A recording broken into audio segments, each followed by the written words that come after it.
جمادی الثانی کا اختتام ہے اور رجب مہینے کی آمد ہے۔ یکم رجب المرجب ولادت با سعادت حضرت امام محمد باقر علیہ السلام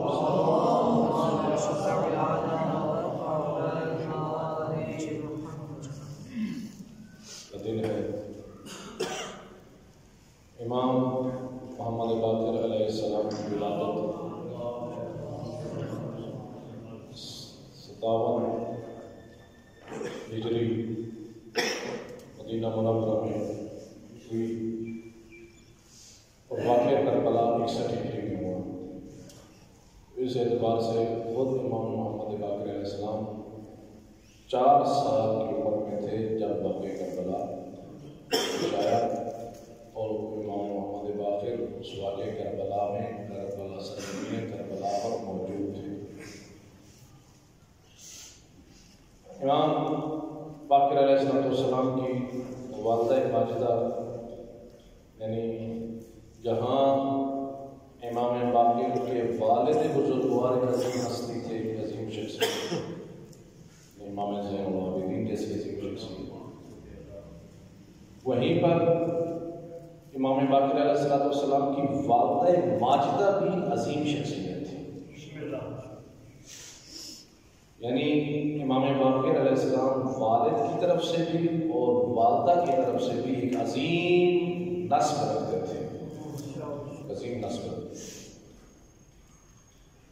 والد کی طرف سے امام زین العابدین کے بیٹے اور امام زین العابدین امام حسین علیہ السلام، والدہ کی طرف سے جناب فاطمہ کے بیٹے تھے کہ جو فاطمہ امام حسن مجتبیٰ کی بیٹی تھی۔ یعنی والد کی طرف سے امام باقر علیہ السلام کا سلسلہ نسب امام حسین علیہ السلام سے ملتا ہے، اور والدہ کی طرف سے امام حسن مجتبیٰ سے ملتا ہے۔ امام زین العابدین علیہ السلام کی عظیم ہستی کو تعارف کی محتاج نہیں ہے۔ ایک جملہ خود امام کی والدہ کے اعتبار سے کہنا چاہتا ہوں کہ خود امام محمد باقر علیہ السلام فرماتے ہیں، امام صادق علیہ السلام جب اپنی جد ماجدہ امام باقر کی والدہ کو یاد کرتے نا، امام صادق علیہ السلام ایک جملہ فرماتے ہیں، فرمایا کہ میری دادی، کیونکہ وہ امام صادق علیہ السلام کی دادی بنتی ہیں، فرمایا میری دادی صدیقہ تھی، اور اولاد امام حسن میں ان کے درجے اور مرتبے کا کوئی نہیں پہنچ سکا، اتنی عظیم شخصیت تھی امام باقر علیہ السلام کی والدہ۔ خود امام باقر علیہ السلام فرماتے ہیں کہ ایک دن میری والدہ ایک دیوار کے نیچے تشریف فرما تھی کہ اچانک دیوار سے آواز آئی، کچھ سرکنے کی آواز ہے، گرنے لگی، اپنی جگہ سے وہ ہٹی ہے، قریب تھا کہ وہ زمین پر گرے اور جناب سیدہ کے اوپر آ کر گرے۔ امام باقر فرماتے ہیں کہ جیسے وہ دیوار نیچے آنے لگی تو اس وقت میری والدہ نے ہاتھوں سے اشارہ کیا، جیسے ہاتھوں سے اشارہ کیا وہ گرتی ہوئی دیوار ہو گئی، اور پھر جناب فاطمہ نے فرمایا، اس دیوار سے کہا کہ تجھے جناب محمد مصطفیٰ کے حق کا واسطہ اس سے 1 انچ بھی آگے نہ آنا۔ تو امام باقر فرماتے ہیں کہ اپنی والدہ کی اس قسم کی برکت سے وہ دیوار زمین اور فضا کے درمیان معلق ہو گئی۔ اس کے بعد میرے والد بزرگوار نے 100 اشرفیاں میری والدہ کی طرف سے صدقہ سروات کریں۔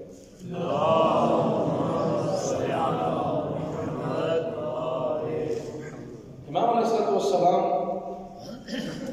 کا اصل جو نام ہے وہ محمد ہے، محمد ابن علی۔ امام کے کچھ القابات ہیں، لیکن ان عظیم ہستیوں کے جو بنیادی القاب جو خود پروردگار عالم کی طرف سے یا پاک پیغمبر صلی اللہ علیہ وآلہ وسلم کی طرف سے عطا ہوتے ہیں، ان القابات کے ذریعے ان کی شخصیات کو پہچانا جا سکتا ہے۔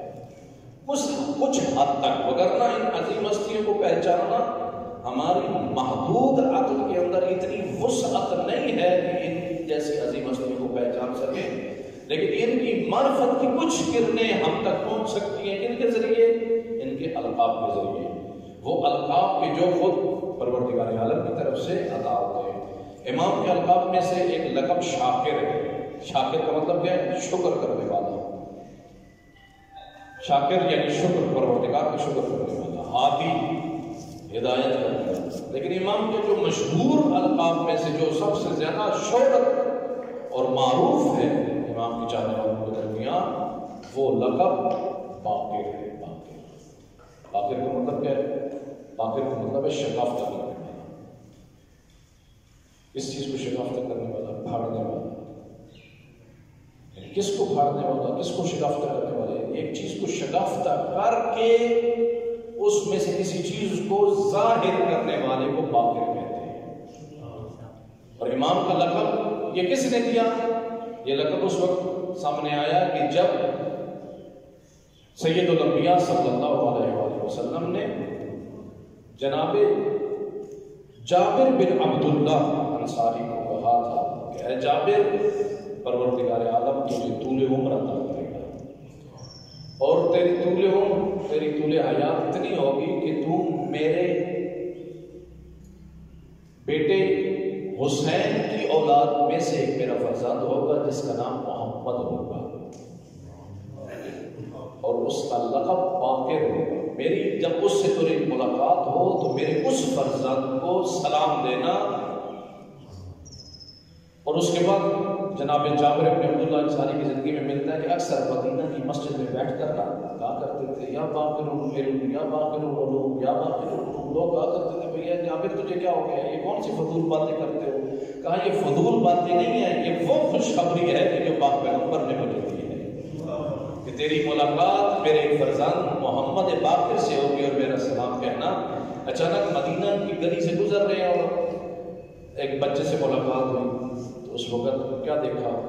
اس بچے کو کہا، اس کو سامنے سے دیکھا، پھر گھوم کر پیچھے سے دیکھا اور کہا کہ واقعی آپ ہی باقر العلوم ہیں، آپ ہی وہ محمد ہیں کہ جن کا سلام آپ کے جد امجد پاک پیغمبر سید الانبیاء نے آپ کو سلام بھیجا ہے۔ اور اس وقت محمد باقر علیہ السلام نے اس سلام کا جواب دیا اور کہا کہ ہماری طرف سے بھی تا قیامت تک میرے نانا محمد مصطفیٰ پر سلام ہو۔ اور پھر کہا ہے جابر تیرا وقت اخیر ہے، تو اپنے آپ کو موت کے لیے تیار کر دے۔ تو اس وقت امام علیہ السلام سے کسی نے پوچھا تھا مولا آپ کو کیسے پتہ چلا؟ جابر نے بھی پوچھا مولا آپ کو کیسے پتہ چلا کہ میری موت قریب ہے؟ تو فرمایا کہ اے جابر ہم وہ ہیں کہ جن کو علم حقیقت نے عطا کیا، پروردگار عالم نے ہم کو عطا کیا ہے۔ اس سے پہلے کیا ہوتا رہا اور تا قیامت تک کیا ہوگا، ہر چیز کا علم پروردگار عالم نے ہم کو عطا کیا۔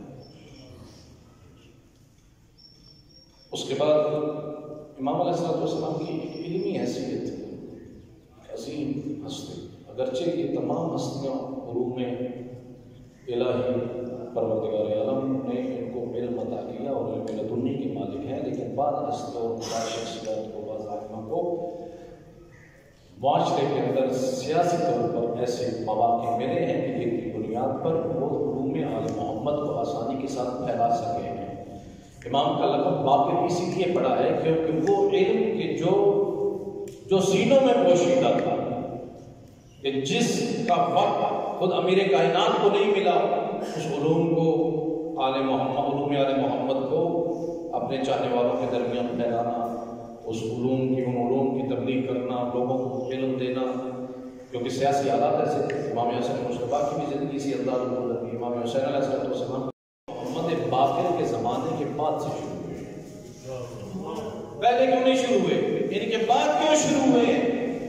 اس لیے ان کے بعد شروع ہوئے ہیں کیونکہ ان سے پہلے علم پوشیدہ تھا اور کسی نے اس علم کو شگافتہ نہیں کیا تھا معاشرے کے اندر۔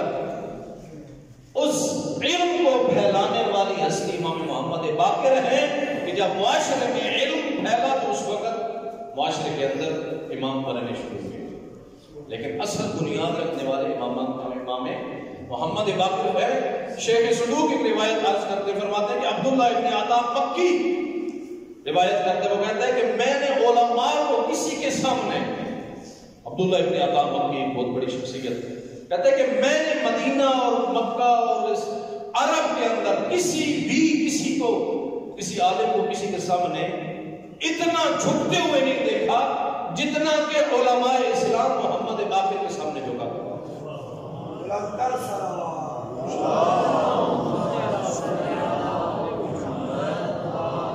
امام فرماتے ہیں کہ جو خود عبداللہ ابن عطا مکی کہتا ہے کہ جب بھی علماء امام محمد باقر کے سامنے بیٹھا کرتے تھے تو چھوٹے اور حقیر سے نظر آیا کرتے تھے۔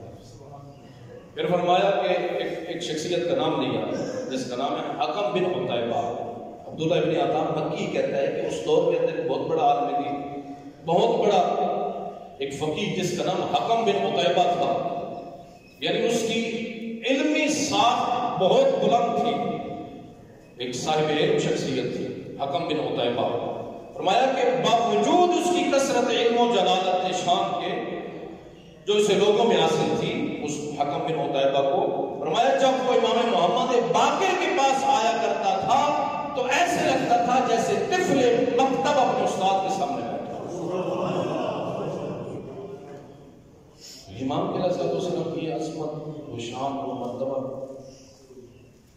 اب چونکہ امام علیہ السلام کی ولادت یکم رجب المرجب، ایک دوسری روایت کے مطابق امام کی ولادت بسادت سفر کے مہینے میں بھی تاریخ میں ملتی ہے، تو امام کی سی ولادت کے موقع پر اس مناسبت سے چند وہ اقوال کے جو امام کی زندگی میں ملتے ہیں اور امام کے وہ حکمت بھرے اقوال چند آپ کے سامنے عرض کروں گا۔ امام فرماتے ہیں الکمال و کل الکمال، کائنات میں جو تمام کا تمام کمال ہے وہ ایک تین چیزوں میں ہے۔ کون سی تین چیزیں ہیں؟ اگر کمال ڈھونڈنا چاہتے تو ان تین چیزوں میں ڈھونڈو۔ اگر کوئی بندہ صاحب کمال بننا چاہتا ہے تو یہ تین چیزیں اپنا لے۔ وہ کون سی چیزیں ہیں؟ فرمایا الکمال کل الکمال التفقہ فی الدین، پہلا کمال اس دنیا میں یہ ہے کہ تو اپنے دین کے بارے میں سمجھ بوجھ رکھ، اپنے دین کے بارے میں سمجھدار بن جا۔ انسان تو ہر چیز کے بارے میں سمجھدار ہوتا ہے، دین کے بارے میں نہیں۔ ہر چیز کے بارے میں زیرو ہوتا ہے، سمجھدار ہوتا ہے، ہر چیز کے بارے میں صحت ہے، دنیا ہے، رزق ہے، مال ہے، ہر چیز کے بارے میں ہر انسان سمجھدار ہے، لیکن آپ کو لوگ دین کے حوالے سے کم لوگ سمجھدار ملیں گے۔ لیکن مولانا فرماتے ہیں اصل کمال یہ ہے کہ تو دین کے بارے میں سمجھ بوجھ رکھتا ہوں۔ دوسری چیز والصبر علی النائبہ، دوسرا کمال فرمایا مصیبت پر صبر کر رہے ہیں۔ اگر تیری زندگی میں کوئی پریشانی کوئی مصیبت آ جائے اس پر صبر کرنا سب سے بڑا کمال ہے۔ پھر فرمایا تیسرا کمال تقدیر المعیشہ، اپنا جو رزق اور جو مال تجھے ملتا ہے اسی کے اپنے انداز میں چلانا، تقدیر المعیشہ یعنی تیری ماہانہ آمدنی اتنی ہے، ایک بندے کی ماہانہ آمدنی ہے جناب 12,000 یا 15,000، ایک مزدور 18-20 ہزار روپیہ اس کا ہے، تو جس انداز میں اس کو ملتا ہے وہ اسی انداز میں اپنے اخراجات کو معین کر دے، یعنی چادر دے کر، جسے آپ کہتے ہیں نا چادر دے کر پاؤں پھیلاؤ، اپنی آمدن دے کر اپنے اخراجات کو معین کرو۔ اللہ فرماتے ہیں یہ سب سے بڑا کمال ہے کہ جب تو آمدن کے مطابق اپنے اخراجات کو معین کر دیتا ہے، یعنی معاشرتی بہت بڑا ایک اصول بیان کر دیا۔ تین چیزوں میں کمال پھر دوہرا دیتا ہوں امام محمد باقر کی نظر میں، اور امام محمد باقر کا یہ پیغام ہے آپ کے لیے کہ تین چیزوں میں کمال ہے۔ ایک چیز التفقہ فی الدین، دین کے بارے میں سمجھ بوجھ اختیار کرو، اپنے واجبات کو پہچانو، اپنے حلال و حرام کو پہچانو، تجھے پتا ہو کہ تیرے اوپر جو واجب ہے اس کو ادا کیسے کرنا ہے۔ التفقہ فی الدین، دین کے بارے میں سمجھ بوجھ۔ دوسری چیز الصبر علی النائبہ، جب بھی کوئی مصیبت تجھے آ جائے تو پھر آپ بکا نہ کرو، بے صبری نہ کرو۔ الصبر علی النائبہ، آنے والی مصیبت پر صبر کرنا سب سے بڑا کمال ہے۔ اور تیسری چیز ہے کہ التقدیر فی المعیشہ، اپنی آمدن کے مطابق اپنے اخراجات کو معین کرنا۔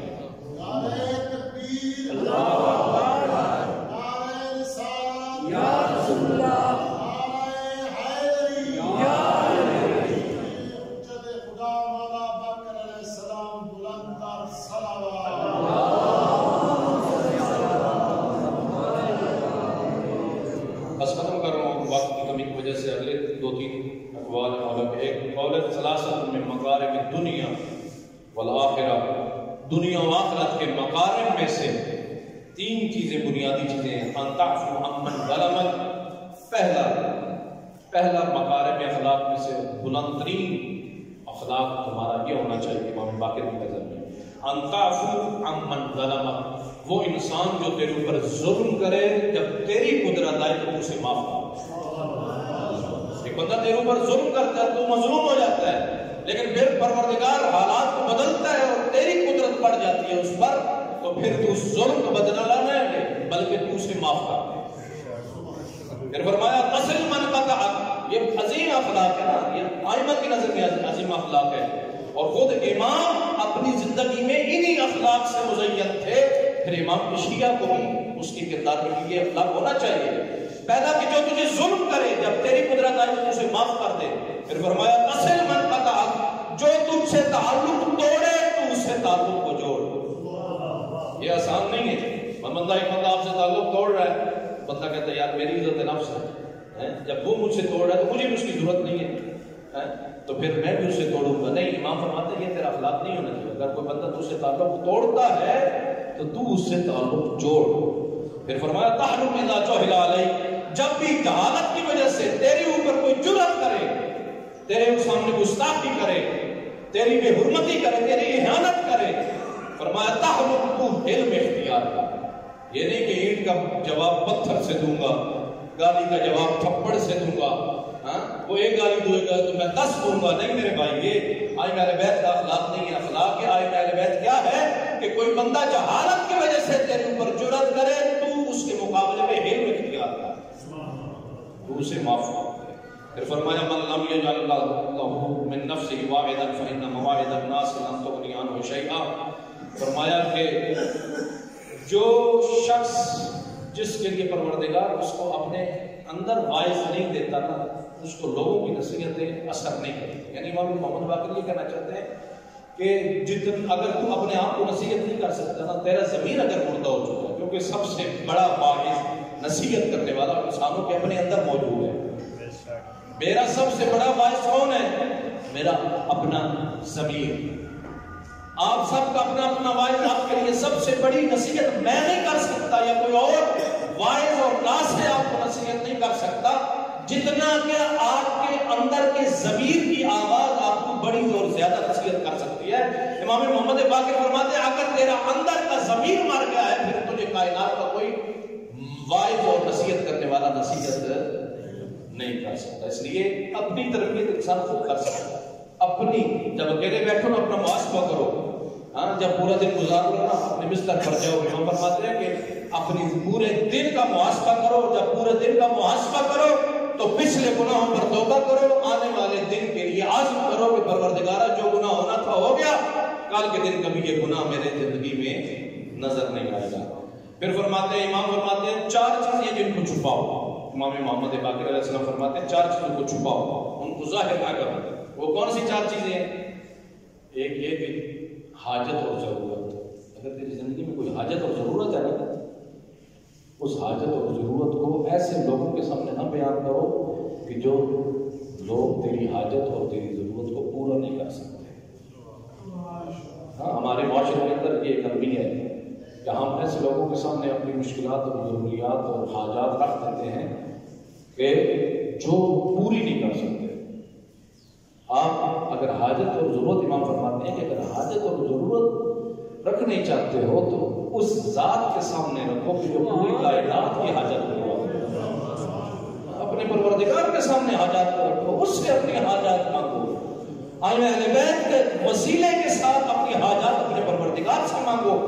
پروردگار عالم یا عظیم وسیلے کبھی رد نہیں کرتا. پھر فرمایا ایک چیز ہے کہ لوگوں سے حاجت اور ضرورت کو چھپاؤ. دوسرا اگر صدقہ دو نا، صدقہ تو صدقہ لوگوں کے سامنے ظاہر نہ کرو. جناب میں نے اتنا خرچ کیا ہے، میں نے اتنا مال دیا ہے کسی غریب کو، میں نے اتنا مال دیا ہے مسجد میں، میں نے اتنا مال دیا ہے مدرسے میں. نہ میرے بھائی، امام باقر فرماتے ہیں جب بھی صدقہ کرو نا تو ایک ہاتھ سے کرو تو دوسرے ہاتھ کو پتہ نہ ہو کہ دوسرے ہاتھ میں صدقہ دیا ہے. پھر امام فرماتے ہیں کہ تکلیف کو چھپاؤ. زندگی میں اگر کوئی تکلیف اور مصیبت آ جائے نا تو اس پریشانی کو لوگوں کے سامنے ظاہر نہ کرو، اپنی تکلیفوں کو چھپاؤ. اس تکلیف کو فقط اپنے پروردگار کے سامنے ظاہر کرو. مصیبت کو چھپاؤ. جناب جابر جوفی فرماتے ہیں، جابر امام محمد باقر نے فرمایا جابر جوفی سے، کیا فرمایا؟ اے جابر، کیا یہی کافی ہے کہ کوئی شخص شیعت کا لبادہ اپنے اوپر اوڑھ لے اور ظاہری دعویٰ کرے کہ میں شیعہ ہوں، اور اہل بیت کی محبت کا دعویٰ کرے کہ میں اہل بیت کا سب سے بڑا محب ہوں؟ خدا کی قسم، یعنی امام محمد باقر فرما رہے ہیں، قسم کس کی اٹھا رہے ہیں؟ خدا کی۔ ایک عام ہستی، یعنی ایک عام شخصیت کو قسم اٹھائے تو قسم کے اندر بھی بہت بڑی ایک طاقت ہے، اس کی بات پر انسان کو یقین آ جاتا ہے، لیکن یہ کون بات کر رہا ہے؟ ایک معصوم امام بات کر رہا ہے۔ کیا فرما رہے ہیں؟ خدا کی قسم، ہمارا شیعہ نہیں ہو سکتا مگر وہ شخص ہمارا شیعہ ہو سکتا ہے کہ جو خدا کا اطاعت گزار ہوگا۔ ایک ہے نا، ہم شیعہ ہیں جناب، ہم دعویٰ کرتے ہیں کہ مولا ہم آپ کے شیعہ ہیں، آپ کے ماننے والے ہیں، مولا ہم آپ کے شیعہ ہیں۔ امام فرماتے ہیں ہمارا شیعہ وہ نہیں ہو سکتا کہ جو خدا کا نافرمان اور معصیت گزار بندہ ہو، ہمارا شیعہ فقط وہ بندہ ہو سکتا ہے جو خدا کے واجبات کو ادا کرتا ہو اور اپنی زندگی میں تقوی اور پرہیزگاری کو انجام دیتا ہو۔ دعا ہے پروردگار عالم ہمیں توفیق عطا فرمائے کہ ہم امام محمد باقر علیہ السلام کے حقیقی شیعہ بن سکیں۔